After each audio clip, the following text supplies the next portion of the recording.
Well, thank you. Thank you so much, everybody. Can you all hear me down the back okay? Can you understand the southern accent all right? I worry, okay? It's an honor to speak to the Republican wing of the Republican Party, okay?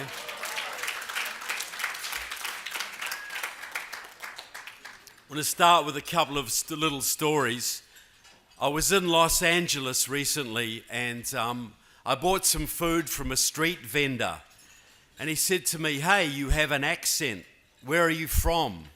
I said, "I'm from New Zealand." He said, "Well, where's that?" So to make it really simple for him, I said, "It's down in the South Pacific near Australia." He said, "Where Arnold Schwarzenegger comes from."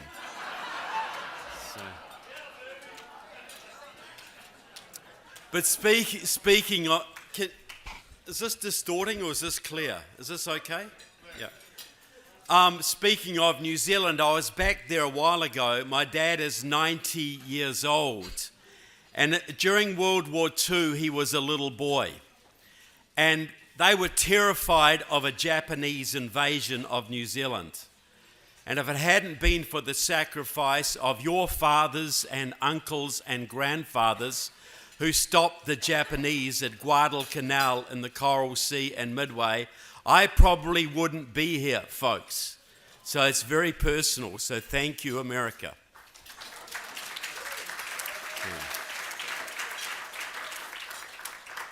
Now, I want to talk about three things today. I want to talk about the situation in America, some of the things we can do about this, and the spiritual foundations of what we're doing, what we're trying to do, okay? Now, has anybody in the room ever had to get a security clearance, a background check? Wow, you're talking nearly half the room, okay? Is it true that they can be very rigorous? They'll check out your family background, criminal convictions. They want to know you're a trustworthy person. But what if you're a young Marxist radical like Mark Takano or Raul Ruiz or Nancy Pelosi or Maxine Waters or Mark Takano or Ted Lieu or Mike Thompson or Ami Bera or Doris Matsui or Zoe Lofgren, and you get elected to the US Congress where you may serve on the Homeland Security Committee or the Armed Services Committee, how much of a background check do you need for that one, folks? Zero. Now, do you think the Chinese may know about this? And the Iranians? And the Cubans? And the North Koreans? But they wouldn't use that against us, would they? Surely not. Exactly. Well, my book deals with Feinstein. But don't worry, there's no way that communists or radicals or Islamists could ever get into the US Congress because we have an organization specifically designed to stop that happening, and that's the Federal Bureau of Investigation. Are you relieved? Do you feel better? Well, once you would have been, folks, because once the FBI was an extremely professional and an extremely patriotic organization. No longer, unfortunately. Now, but the FBI has another problem. They are answerable to the Judiciary Committee. That is the most powerful committee in the United States Congress. Does anybody remember a congressman from Michigan called John Conyers? He was in Congress from 1965 to 2017. And for 40 years, he was either the chairman of the Judiciary Committee or he was the ranking Democrat. He was the man who abolished the House Un-American Activities Committee. He was the man who basically destroyed your last line of defense against internal subversion. John Conyers had a 50-year history with the Communist Party USA. He was a card-carrying member of Democratic Socialists of America. He supported the Workers' World Party, which supports North Korea, Russia, Cuba, and Iran. he was a hardcore communist reporting directly to Moscow through most of his career. But he oversaw the FBI and the Justice Department. Now, recently on the Judiciary Committee, you had Judy Chu from the San Gabriel Valley. Okay. There's a few San Gabriel Valley people there. She was a long-time supporter of the Communist Workers' Party, a militant pro-Chinese communist group. She basically runs the Southern California Chinese community for the CCP. She is a complete and utter pro-Chinese communist. But she was on the Judiciary Committee. And whenever the FBI would arrest one of the more than 25,000 Chinese spies currently working in this country, when they looked like they were doing something, that was too much for Judy Chu. She would get on their case. You're a bunch of racists, she would say. The FBI is a racist organization persecuting Asians. And she arranged for sensitivity training for these cruel FBI agents so they wouldn't go after these poor Chinese spies, I mean innocent scientists and businessmen any longer. But who was the last head of the Judiciary Committee? Does anybody remember the last head? Think about this. He tried to impeach President Trump twice. You've seen him on TV. He takes up the whole screen. Are you getting who I'm talking about? Jerry Nadler from New York. Also a card-carrying Marxist, a card-carrying member of Democratic Socialists of America. And if you don't believe they were Marxists, they are the ones organizing all those pro-Hamas rallies in New York and Los Angeles in the last couple of weeks. They are hardcore Marxists, and Jerry Nadler is a card-carrying member of that organization. So think about, here's an imaginary scenario. Don't get excited, this is only imaginary. One day the FBI wakes up. They think we're in trouble. We've got 100 members of the House and 40 members of the US Senate working for China, Iran, Russia, the Cubans, the North Koreans, or the American communists. They are the reason our borders are wide open. They are the reason our kids are being indoctrinated in schools. They are the reason China is allowed to pillage our secrets and buy our farmland and politicians. They are the reason that Hollywood is woke. They are the reason that sport is woke. They are the reason that everything that's going wrong is going wrong. That Iran is getting the nuclear weapon to threaten Israel. It's their fault. We haven't been on the case. Let's go to the Judiciary Committee.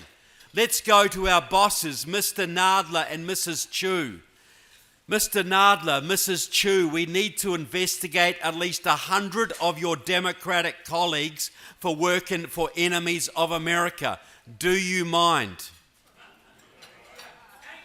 And by the way, Mrs. Nadler, by the way, Mrs. Chu, by the way, Mr. Nadler, you're both on the list. Is that all right? What do you think would happen to their budget if they tried that one, folks? This is the problem. There are no background checks in Congress. The media will not touch you if you're on the left. And the FBI doesn't dare to go after you.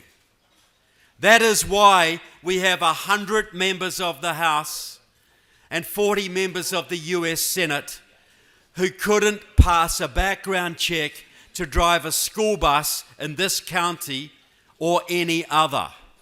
They are traitors, people, working for our enemies every day. Now, but at least we have a moderate Democrat as president. At least we have that.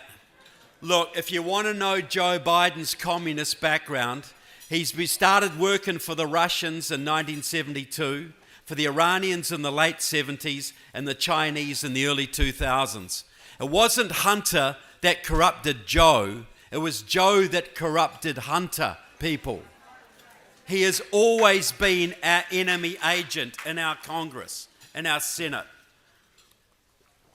When Reagan was fighting communism in Latin America and standing up to the Soviets in the 70s, he had three major enemies in the US Senate. He had Ted Kennedy, he had, what's his name, Lurch? John Kerry, who I called Jane Fonda with less testosterone. And he had Joe Biden. They were the three. Joe Biden has always been with the enemy when it comes to foreign policy. Always. But I want to talk about a couple of his cabinet secretaries. So you're in California, right? You got a lot of public land in California, I understand. And you're allowed to farm that and mine that and log it for the benefit of your people, right? You're not. Well, that land comes under the purview of the Secretary of the Interior. Do you know who your current Secretary of the Interior is? A woman called Deb Haaland. A complete nobody, a second-term Democrat, Native American from New Mexico. She now oversees 20% of this country. How did she get there? I'll tell you. What was the first thing that Biden did when he took office? Cancelled the pipeline, right? 11,000 American workers' history, right, just then. That happened because we are told that Native Americans were protesting the pipeline going through their land in the Dakotas. Well, those protests were organised by a woman called Judith LeBlanc, a member of the Central Committee of the Communist Party USA, which is 100% loyal to China and still, to some degree, to Putin's Russia. So she was then allowed to go out and do massive voter registration organisations for Biden-Harris on the Native American reservations in Montana, New Mexico, Arizona, Minnesota, and Nevada. For a reward for that great work, she was allowed to nominate her very close friend and fellow Marxist, Deb Haaland, as Secretary of the Interior. She mounted a political campaign because nobody knew who Deb Haaland was. So they had a campaign, Deb for Interior, and they had buses, they had badges, they had celebrity endorsements. They had Alyssa Milano and Sarah Silverman and Hanoi Jane Fonda and Gloria Steinem and Cher and Mark Ruffalo, Deb for Interior. And Biden nominated her, and she was confirmed with 4 Republican Senate votes. Mitt Romney, Lisa Murkowski, Susan Collins, you know the ones I mean.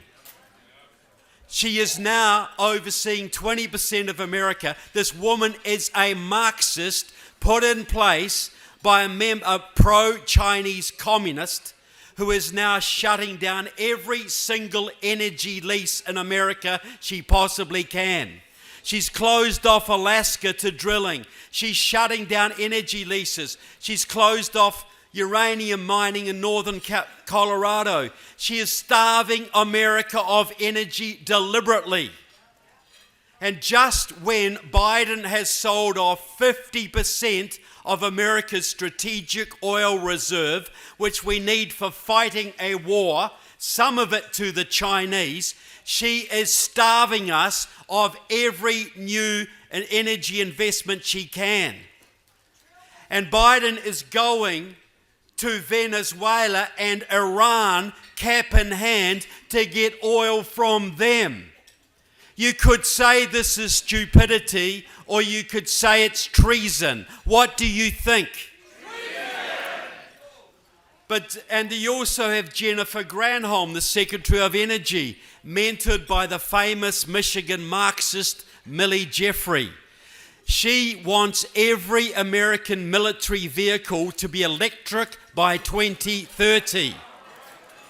Now you can laugh at that, And can you imagine the waste of resources that are going to go into that project? But it's all right, don't panic, because if we get in a war with China or Russia, she's going to negotiate an agreement that our vehicles get time out on the battlefield to recharge their batteries.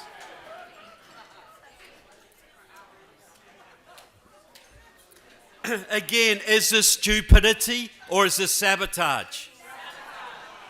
You know, people talk about the stupidity of the Biden administration. It is not stupidity. Look what Biden did with Afghanistan. People say incompetence, crazy. What's happened? China now controls Afghanistan. They got $800 billion worth of American military technology to go with it, plus the technology for creating genuine US military IDs. Plus, China had to worry if they were going to attack the Pacific or India about this big American base in Afghanistan. They don't have to worry anymore. If Biden was here to destroy the US middle class, to obliterate the border, to empower our enemies, to alienate our allies, deplete our military to shocking proportions, to facilitate the surrender and conquest of America, tell me what he'd be doing differently. If it was all stupidity, wouldn't he make a mistake in our favour once in a blue moon? We are living in a communist revolution, people. That is what we're in. And it ain't going to stop until we stop it. Now, one more cabinet secretary, Julie Su from California, now acting Secretary of Labour.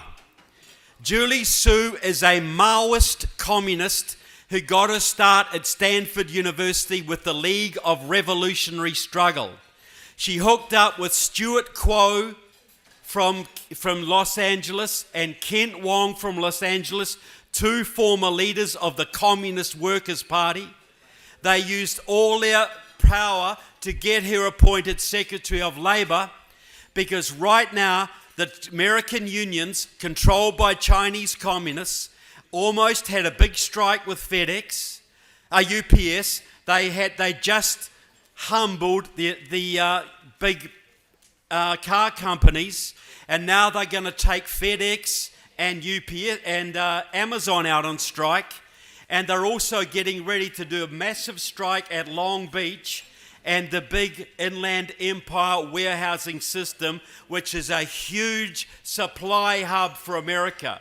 They want to bring the American economy to its knees in the next year. And you've got the energy tied up by a possible Chinese agent called Deb Haaland, and now you've got in charge of Labour, you've got another pro-Chinese communist who is helping all these Chinese communist unions wreck the US economy. We are in trouble, people, and we've got to realise how urgent this is. Now, what do? Here's a few suggestions. Now, I'm with the CRA, so I might say a few things about the Republican Party that they might not like. Okay? And I'm sure, but look, I love grassroots Republicans. I'm a Republican. But you want to win elections in California. Now, the Republican Party will always tell you, don't talk about social issues. It's always the economy. It's always regulations. It's always taxes. Well, that's great. That's all good. I'm all about that. But you tell me, you're a young black woman in South Central LA. Are you more worried about the budget deficit, or you're more worried about cops in your area keeping the gangs away from your kids? Tell me what stirs you up more.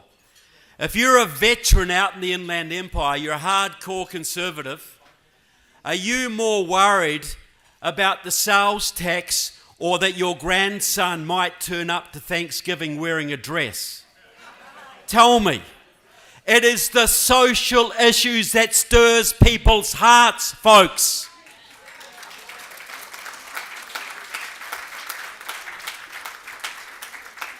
It is God, it is country, it is kids that make people march. Am I wrong on this? Why are most of you here? Are most of you here because of education or the border or gun rights or your faith, or you're here because you want to cut the sales tax? Yeah, both.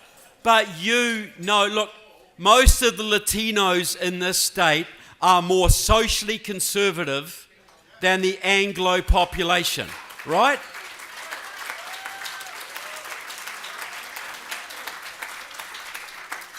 So if you want to win them, don't you want to be talking about how we're going to protect your faith, we're going to stop abortion, and we're going to keep the perverts away from your kids in school?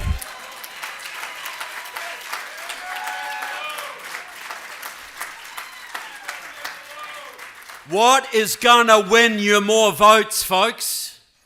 It's pretty darn clear, isn't it? If the Republican Party was a social conservative party, which most Americans are, they would win 60 or 70% of every election. You'd be sweeping it. But the GOP, because it's controlled by the chamber types, only want to talk the fiscal issues. And that's great, but it doesn't stir the people we want to reach. That's why people love Reagan. That's why people love Trump, because he didn't just talk about the money. It was a lot more. Making America great. Everybody wants America to be great. And that means...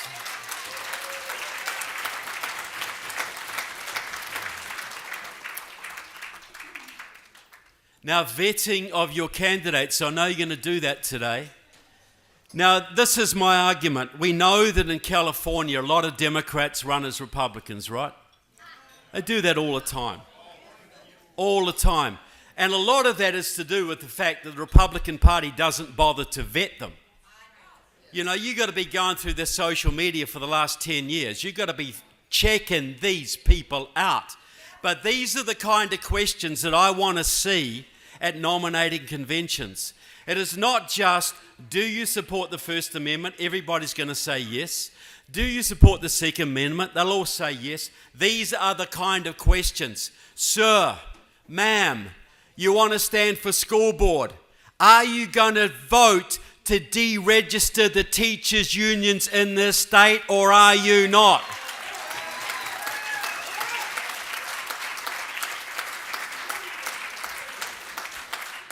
Standing for state senate, will you vote to defund any university in the state that denies free speech to its students, or will you not?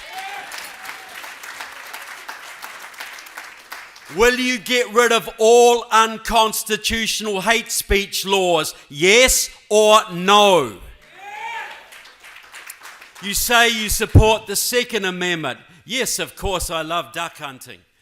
Well, sir, will you vote to get rid of all the red flag laws in this state? Yes or no?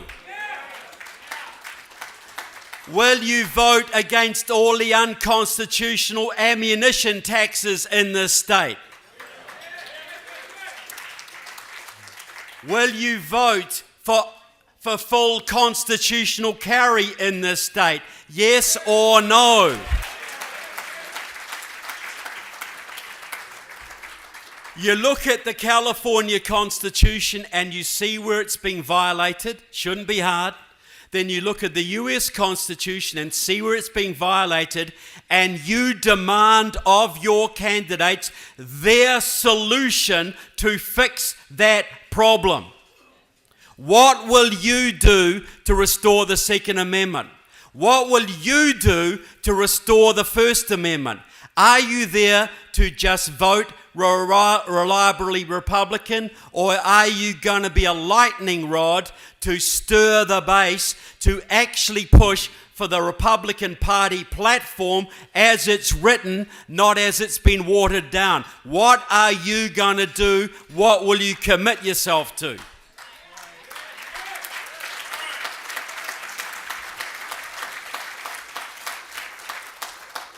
You will eliminate 90% of those who come before you straight away. But the 10% who are left are not going to disappoint you and waste your time and money. I would rather have 10 or 15 real fighters in the state Senate than 40 wannabes. Because this is what Reagan did. When Reagan came in, most of the Republican Party hated Reagan.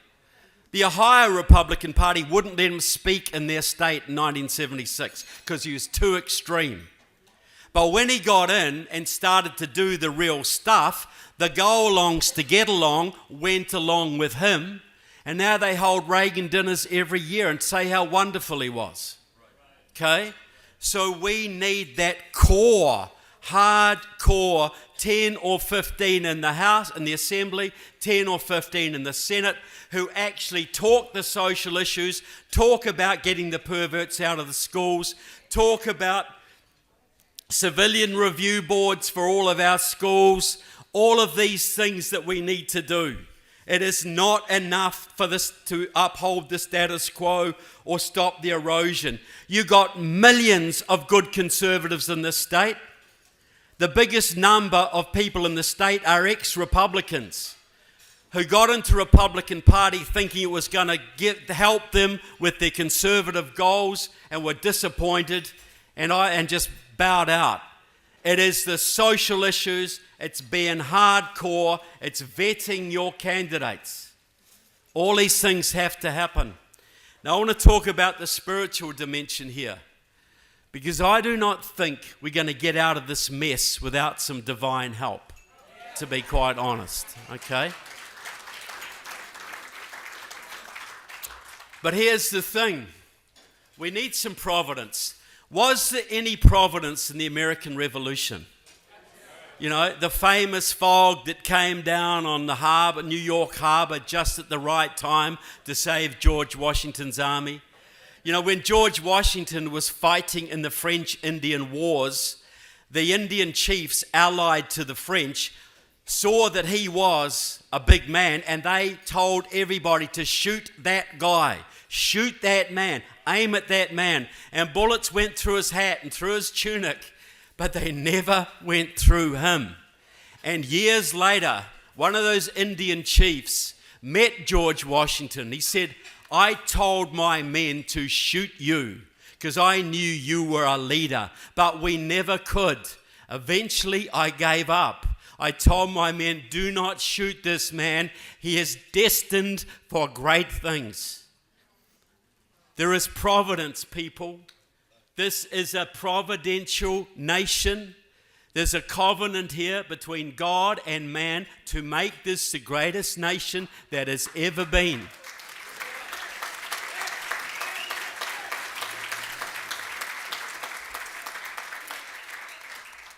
And God has done his side of things, and for a long time we were doing our side of things, but I think that's fallen away in recent years. Would you say that's a fair comment?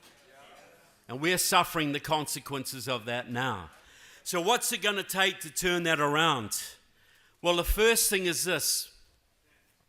If you look in the book of Revelations towards the end, there's a little section about people who get cast into the pit of hell. And there's murderers and idolaters and the thieves. But you know the very first people who go to hell? The cowards. Cowards. And why the cowards? Because cowards have no faith. Cowards believe in nothing beyond their own little life. And they will tell any lie. They will betray anybody to keep what little they have. Cowardice is a sin, people. It's a sin because we are told to defy evil, to stand against evil at every opportunity. That is our duty. I heard a woman the other day said, I don't have to repent. I've never sinned. Okay? Because meaning she had never murdered anybody. She had never cheated on her husband. She had never stolen anything. But that is not what's required. For he who knows the right thing to do but does not do it, for him it is a sin. When you know you're supposed to be standing for America, when you know you're supposed to be standing against evil, when you know that wrong is going on all around you and you do nothing, you are sinning.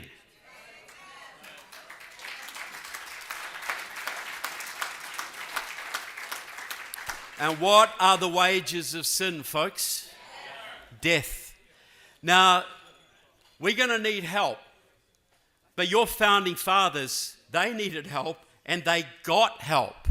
But were they a bunch of sniveling, defeatist, do-nothing wimps?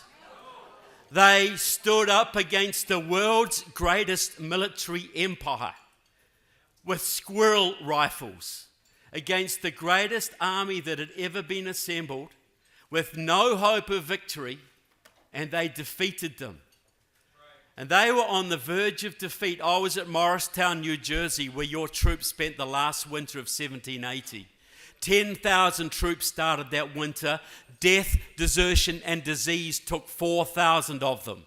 They were eating their dogs. They were stealing chickens. They were not fed. They were boiling their boots to eat the leather. They were on the verge of surrender. And George Washington went down to Valley Forge and he got down on his knees and he prayed. And then he got up and he led that ragtag army down to Yorktown and took the British out in a massive surprise attack. Turned the whole course of the war.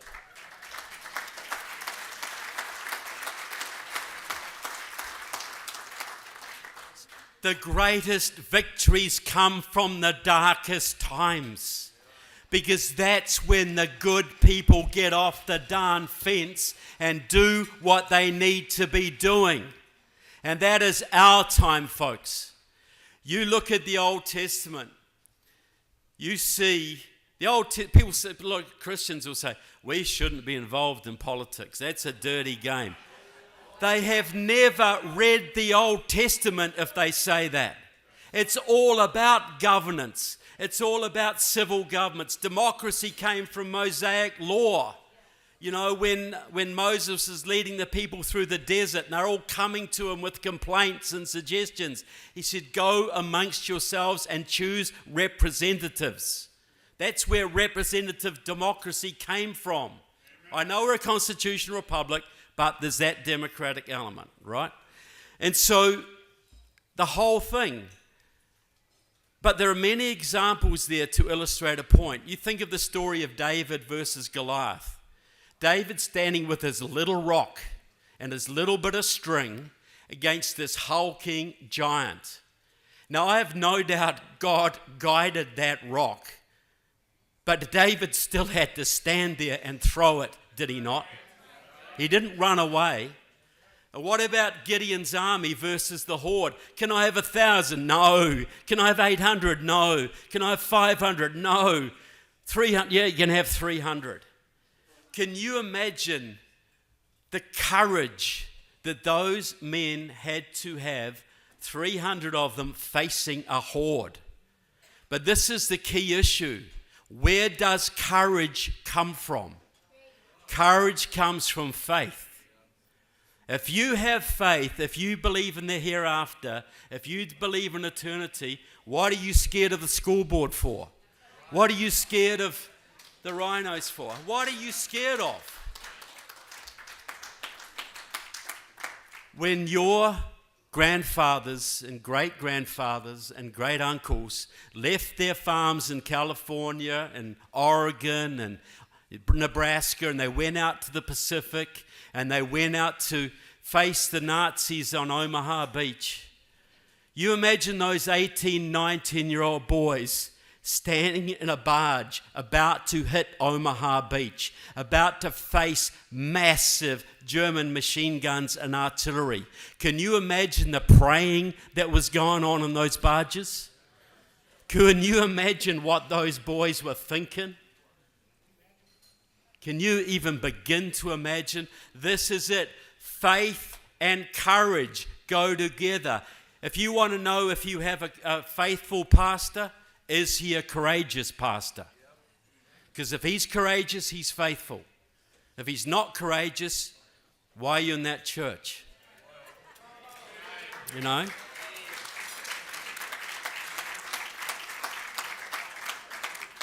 And that's why we did our movie Enemies Within the Church over there, exposing the Marxism and the weakness in the church, because that's what's got us to where we are now. So to get out of this, we need to tell the truth. We need to be loud about telling the truth and unashamed to tell the truth. That takes courage.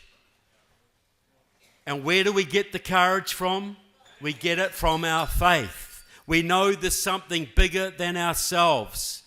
We know there is something that we are not just lumps of meat on this planet. We are spiritual beings. We are fighting a battle of good versus evil, and we got to choose which side we're on. And if we know we're on the right side, what should we fear?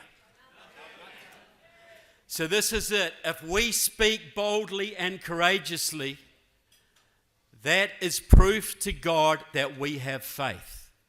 You can talk a big game, you can say anything you like, but unless you're willing to put your business on the line, or your reputation on the line, or even your life on the line, it's all just words. It's all words. We're going to need, did you ever see God help a bunch of sniveling, cowardly wimps? Ever? Ever? Cowardice is a sin. God helps those who fight. He helped David. He helped Gideon's army. He helped your founding fathers. He helped your grandfathers when they fought their wars. Your fathers when they fought their wars. Because this is a righteous country. This country is an example for the world, and we've let it slide, and we have to recover it.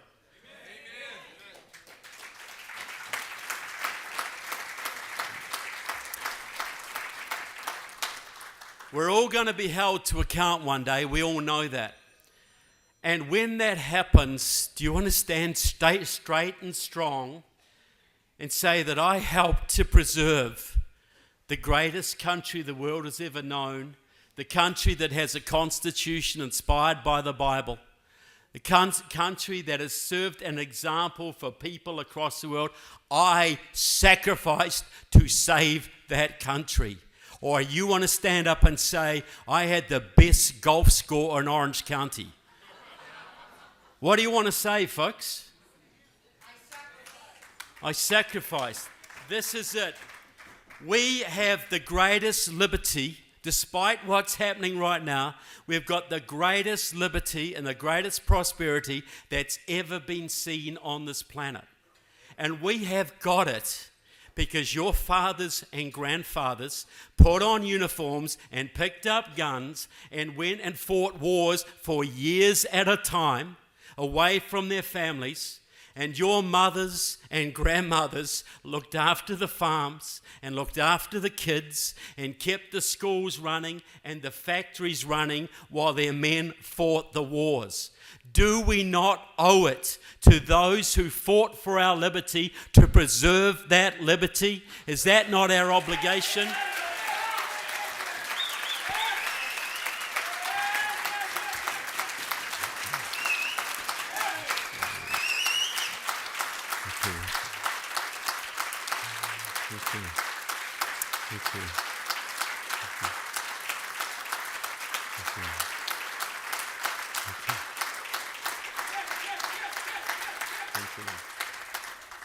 Thank you so much, we owe you. Everybody owes America. Everybody owes America. Thank you, sir. Thank you, sir. Thank you, sir. And do we not owe it to our children and our grandchildren to come to pass on to them not just the great country that many of us were born into and some came to? Do we not owe it to them to pass on to them a country that's not just as good as we found it, but even greater? Is that our obligation? Thank you. So I want to say in closing, I don't know how things are going to turn out. I do believe that God, the age of miracles, is not dead. I think the election of Trump in 2016 was a miracle. Seriously.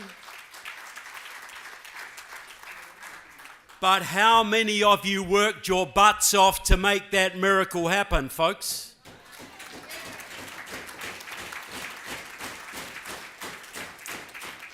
So yes, miracles are still possible, but we have to do our part. We have to fill our part of the covenant. And that's going to take courage. And that's going to take standing above the crowd. And that's going to put ourselves at risk of abuse and ridicule and danger. But we have to stand strong. And we're going to have to stand in front of someone so much more important than the local county commission one day, folks. So much more important. And that's when we should be thinking about.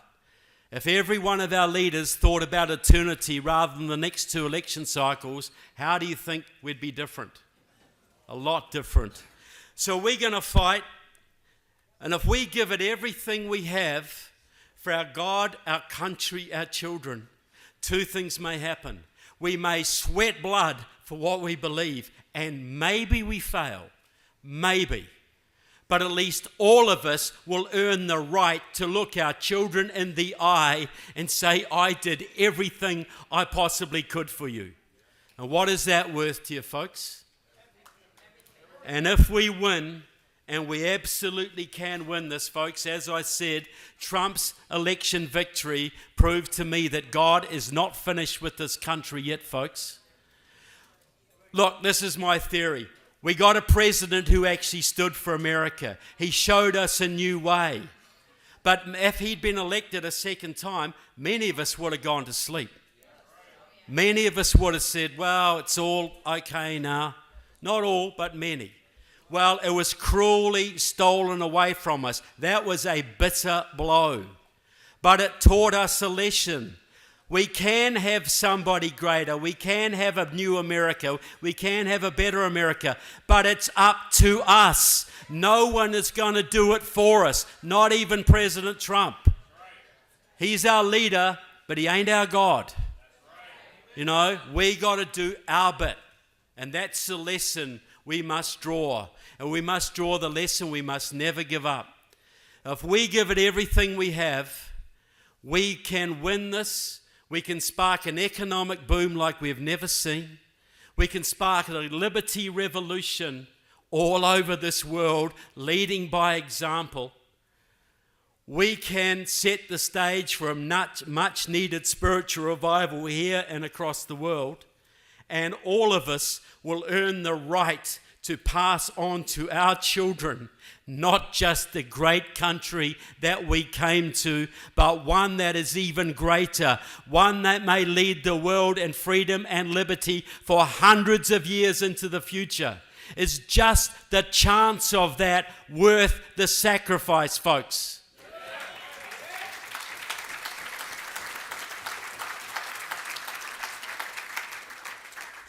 So I want to say to all of you, I am proud to be here today with the genuine Republicans of California. And there's a lot of good ones. There are a lot of good ones. I shouldn't be. I am proud to be here today. I just want to say God bless the Golden State. God bless every single one of you. And God bless this great nation of America. May she lead the world in freedom and prosperity for centuries to come. Thank you.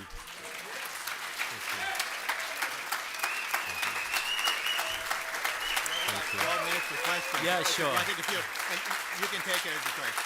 Okay. I can what, sir? Yeah, you can take the question if you want to take it. Oh, yeah, well, thank you so much. Thank you. Thank you.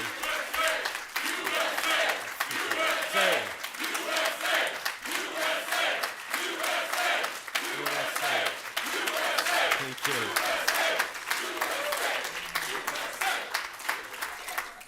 Well, sure. I've been asked to pray over the room, and I'll do that. I'll just take some questions real quick. I'll take 2 or 3 questions. Just before I take questions, I want to say I have my books over in the corner. My daughter Lara is there. These are what fund me. These are what keep me going. But most importantly, if you're in a war, you have to know your enemies. Security risk senators exposed 30 currently communist-serving US senators, including Padilla. House Un-Americans, I've got part 1 there, which is a whole bunch of communist congressmen from Northern California. I've run out of the part 2s, but you can get that online. My movie, Enemies Within the Church, you got to see that. That is the Marxism in the churches, and that's all over the country now. And also my book, White House Reds, about the communist background of Biden. But they're all $20 each, cash, credit card, no, cash, check or credit card, as long as you're not a registered Democrat. Okay. Yes, sir. Thank you. Robert Howell, I'm running for State Senate, District 15. I ran for Insurance Commissioner. I was number 2 on the ballot. I'm talking about the Republican Party. I think Jack can verify this as well. Both of us had 0 support from the Republican Party in California. 0. Good guys. I got a letter from Jessica, form letter to start, form letter to end. Our battle, anybody in this room that's running for any kind of office, we're in ex officio. Flag Trump. You'll win your Republican vote. You win the Republican vote, and guess what? You can turn around your Central Committee like mine, which is Bueller, if you know who that jerk is. At the end of the day, we turn around the Republican Party, we have a chance in California again. We can win this one, but if we don't turn around the Republican Party, we're going to be, they put up a guy to run against me that was 90 years old. 90, right? Yeah. The only reason is split the vote. Well, listen, this is what I say here. I'm glad there's a CRA because you can endorse who you like. You don't have to wait. You don't have to take Republican Party dictates. You can talk social issues. You can, this is look in Florida, the CRA is big. The Florida RA is bigger than the Republican Party, in the Trump clubs. And it has all the energy. You're running on the Republican ballot line, but you are connected to your communities. You run on the issues your communities care about. You raise as much money as you can independently, and you take that right from the start because there are millions of conservatives in this state. Look, here's one little thing. California won the election for Trump in 2016, okay?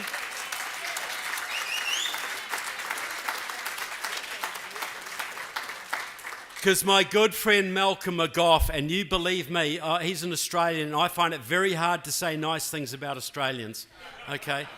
But he had tens of thousands of volunteers phoning into Florida, into Michigan, into North Carolina, and they won those seats from California.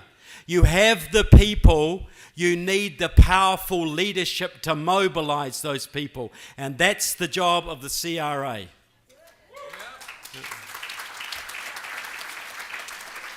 Yes, ma'am. Okay, I have a question. I'm for peace, 100%. How could people go and shoot other people, not even knowing them? I mean, it's territorial. That's all it is. And we cannot go to a different country and change their culture. That would be like them coming over here and saying, okay, you have to be communist. Yeah. Okay. Well, what I'll say is this. Yeah, I do not believe in going to like after 9/11, America had every right to go into Afghanistan and wipe out Osama bin Laden, whatever.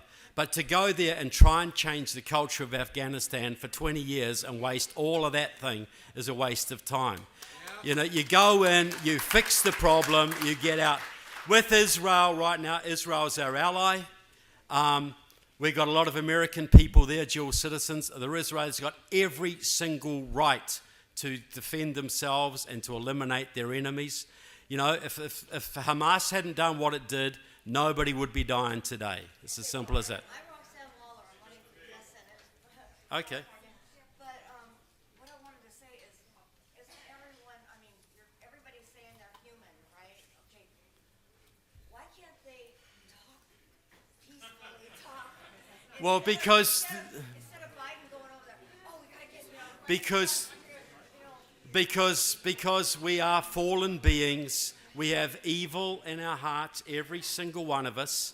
And certain political systems like communism and fascism and militant Islam encourage the evil aspects of human culture. This is Cain versus Abel. You know, Cain was a spirit of envy and malice and greed and rebellion. Abel was the gentleman, the loyal, hard-working son. Cain killed Abel, and we've been fighting Cain ever since. We're on Abel's side, they're on Cain's side. Abel must defeat Cain to restore sanity to this planet. And Have you ever heard Biden say he wants peace? no, because Biden's a communist. Biden is a communist, folks. Yes, ma'am. Okay, I have here, I think a big problem in California is that Republicans, we need a reason to bring Democrats over to our party. A strong reason. And here is a reason, a profitable solution for homelessness that Republicans must implement. I studied this for a while. Also, Finland has a system. Bloomberg has supported on it. But here is a profitable solution to homelessness. Yeah. Yeah, look, I'll say this. No one else is doing this. Yeah. But this is the lady makes the point. It is the social issues that stir people's hearts. It is. We got to talk about the social issues. Yeah. But Deborah. My question is this. Are you familiar with some of the Chinese personalities in California? Fiona Ma, the current Yeah. treasurer, and Ben Meng, who was the Chinese CCP operative who invested the CalPERS pensions? Yeah. Have you been doing any Yeah, well, that was the woman, Julie Su, was the one who was handing out that money. She's now Assistant Secretary of Labor, okay, Acting Secretary of Labor. Look, these Chinese operatives, and they are all allied to a group called the Committee of 100, which is Communist China's main influence operation here. The most powerful politician in California is Xi Jinping.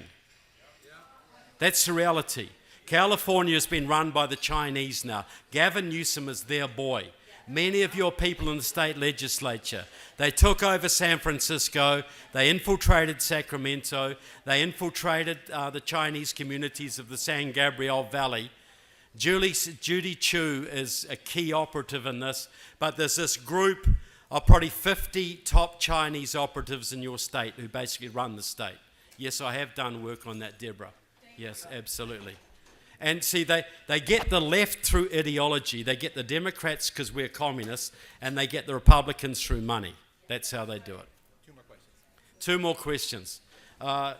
Yes, ma'am. So I looked on the internet about some of these Chinese politicians, American politicians, and I can't find anything other than one article by you. So we need to really Yeah. have evidence that we can present to people to prove. Yeah, well, my book's House Security Risk Senators gives, well, I know Dianne Feinstein has died, but gives her complete Chinese communist background. Give the background, yes, that one. My House Un-Americans, the part 2, gives the backgrounds of Ted Lieu, Judy Chu. Adam Schiff is deeply in bed with the Chinese. He was going on about Trump and Russia while he was working with the Chinese all the time. He has been for years. So my books give the backgrounds of these politicians and the history behind them, the different communist groups are supporting. You've got at least 2/3 of your California delegation in Congress are communists. The rest are just socialists. You know? One more question. Yes, sir. When we restart our California MAGA Twitter Spaces, will you join us on Twitter or X? Yeah, well, you reach out to me, and I'm happy to do that. Yeah. Awesome. Yep. Thanks. Well, thank you.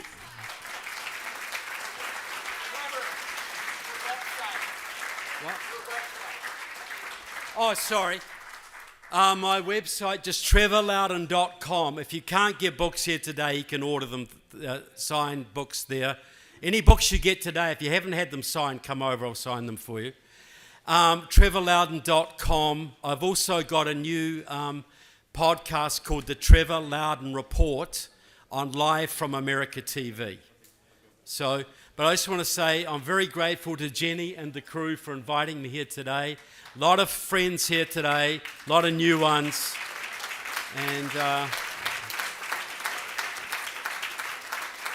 all right, pray. I just want to quickly, look, I want to pray. Please bow your heads. Father, we're going to need your protection in the weeks ahead, the months ahead, the years ahead. Please grant us that protection. Please help us to make the wise decisions, the brave decisions that we're going to have to make to honor you. We want to do our part to honor what you have done for us, to help our children as they go forward, to honor those who have come before us. In Jesus' name we pray, amen.